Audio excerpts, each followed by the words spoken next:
नमस्कार शेतकरी मित्रांनो. बघा आता शेतकऱ्यांसाठी एक अत्यंत आनंदाची बाब म्हणजे आणि महत्त्वाची म्हणावं लागेल ती कापूस खरेदी. कारण आता बऱ्याच दिवसापासून CCI कापूस खरेदीसाठी चालू झालेली आहे आणि शासनाने जे हमी भाव आहे तर त्या हमी भावाने कापूस खरेदी करण्यासाठी सुरुवात झालेली आहे. आणि बरेच शेतकरी काय करत आहेत, आपला माल जो आहे तो हमी भावाने काय करत आहे, शासनाला CCIला विकत आहेत. बऱ्याच शेतकऱ्यांनी काय केलेलं आहे, हमी भावाने स्वतः भावही मिळवलेला आहे, कापूसही शासनाला विकलेला आहे CCIला.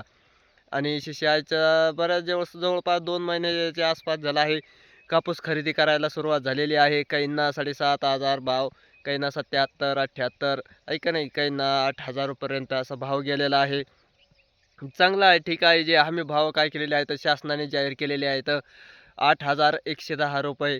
त्याप्रमाणे जवळपास 8,000च्या आसपास बऱ्याच शेतकऱ्यांना काय केलेलं आहे, त्याचा भावाचा लाभही मिळालेला आहे. कारण जसा कापूस असेल शेतकऱ्याच्या त्या क्वालिटीप्रमाणे त्यांना पैसेही मिळतात. ठीक आहे, काही अडचण नाही. पण आता मुद्दा महत्त्वाचा असा आहे की 31 डिसेंबरपर्यंत जे शेतकऱ्याने अद्याप CCIला रजिस्ट्रेशन केले नाहीत ॲप्समध्ये, किसान कपास ॲप्स आहे आणि त्या ॲप्समध्ये रजिस्ट्रेशन केले नसतील, त्या सर्व शेतकऱ्यांनी काय करायचं आहे, तात्काळ नुसतं रजिस्ट्रेशन करून ठेवायचं आहे. आणि मग रजिस्ट्रेशन काय होणार आहे, सध्या आता CCI काय करणार आहे, थोडंसं तुर्तसा 31 डिसेंबर झाल्यानंतर बंद करणार आहे. फक्त रजिस्ट्रेशन, कापूस खरेदी चालूच राहणार आहे. आणि मग ज्यांनी रजिस्ट्रेशन केलेलं आहे तर त्यांचं काय करायचं आहे, हमी भावाने काम चालूच राहणार आहे. पण ज्या शेतकऱ्याने अद्याप रजिस्ट्रेशन केलेलं नसेल, त्यांनी तात्काळ लवकरात लवकर काय करायचं आहे, रजिस्ट्रेशन करून घ्यायचं आहे. कारण 31 डिसेंबर नंतर, 31 डिसेंबर 2025 नंतर काय होणार आहे, तो तसा काय होणार आहे, रजिस्ट्रेशन थोडंसं बंद राहणार आहे, स्टॉप करणार आहेत. आणि मग त्यामुळं काय करायचं आहे, जे शेतकऱ्यांना हमी भावाने कापूस विक्री करायचा आहे, कापूस पणन महासंघाला काय करायचं आहे, द्यायचं आहे, घालायचं आहे, अशा सर्व शेतकऱ्यांनी काय करायचं आहे, तात्काळ लवकरात लवकर आपलं किसान कपास ॲप्समध्ये काय करायचं आहे, रजिस्ट्रेशन करून घ्यायचं आहे. रजिस्ट्रेशन करून घ्या आणि नंतर तुम्ही कधीही कापूस काय करू शकता, त्यांना शासनाला, पणन महामंडळाला म्हणजे CCIला काय करू शकतात, विकू शकतात.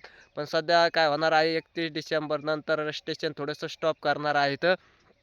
त्यामुळं मग तुम्ही काय करायचं आहे, लवकरात लवकर जे शेतकऱ्याला कापूस शासनाला विकायचा आहे, त्यांनी काय करायचं आहे, तात्काळ रजिस्ट्रेशन काय करायचं आहे, करून घ्यायचं आहे. सोपं आहे, काही नाही. आपल्या मोबाईलमध्ये किसान कपास ॲप्स घ्यायचं आहे आणि त्यामध्ये थोडीशी जनरल माहिती, आधार कार्ड, बँक पासबुक, 7/12 लागतो, मोबाईल नंबर आहे का नाही, हे जनरल माहिती भरून काय करायचं आहे, रजिस्ट्रेशन करून घ्यायचं आहे. तुमचे गट नंबर वगैरे, क्षेत्र किती आहे, काय आहे, सर्व काय केलं जातं त्यामध्ये भरावं लागतं.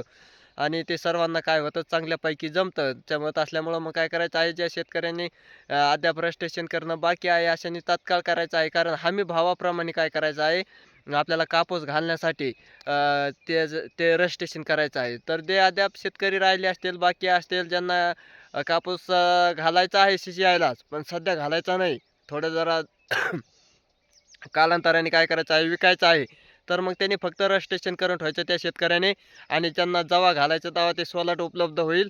त्याची अप्रूव्हल घ्यावं लागते. ते सर्व काय मग नंतर घ्यायचं आहे आणि नंतर मग तुम्ही काय करायचं आहे, कापूस विकायचा आहे. तोपर्यंत फक्त नुसतं रजिस्ट्रेशन करून घ्या. 31 डिसेंबर 2025 नंतर थोडंसं स्टॉप होणार आहे ते रजिस्ट्रेशन, बंद होऊ शकतात.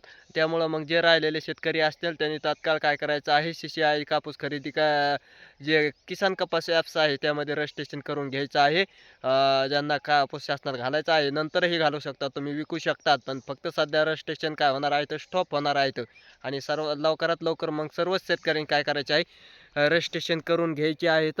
एखाद्या वेळेस जर पुढं चालून रजिस्ट्रेशन बंदही होऊ शकतात आणि जेवढ्या शेतकऱ्यांनी रजिस्ट्रेशन केले आहे तेवढ्याचाच CCI कापूस खरेदी करू शकते. अ, त्यामुळं काय करायचं आहे, लवकरात लवकर तुम्हाला कसं रजिस्ट्रेशन करता येईल ते पाहायचं आहे. आणि जे शेतकऱ्यांना कापूस ज्यांनी विकला असेल त्यांचं काही अडचण नाही. पण जे राहिले असतील आणि ज्यांना हमी भावाने विकायचाच असेल आणि त्यांना विकायचा आहे पण सध्या नंतर विकायचा आहे, त्यांना ज्यांना फेब्रुवारी, मार्च, एप्रिल, मेमध्ये अशा शेतकऱ्यांसुद्धा काय करायचं आहे, त्यामध्ये रजिस्ट्रेशन करून ठेवायचं आहे. नंतर हे तुम्ही विकू शकतात. फक्त सध्या रजिस्ट्रेशन काय करायचं आहे, करून ठेवायचं आहे. मग तुम्ही मार्चमध्ये कापूस विका, फेब्रुवारीमध्ये विका, आहे का नाही, तुमच्या हिशोबाने तुम्हाला जसं योग्य वाटेल तसं विकू शकता. पण आता अद्याप रजिस्ट्रेशन करणं सध्या चालू आहे 31 डिसेंबरपर्यंत. तर लवकरात लवकर काय करायचं आहे, सर्व शेतकऱ्यांनी रजिस्ट्रेशन करून घ्यायचं आहे. धन्यवाद.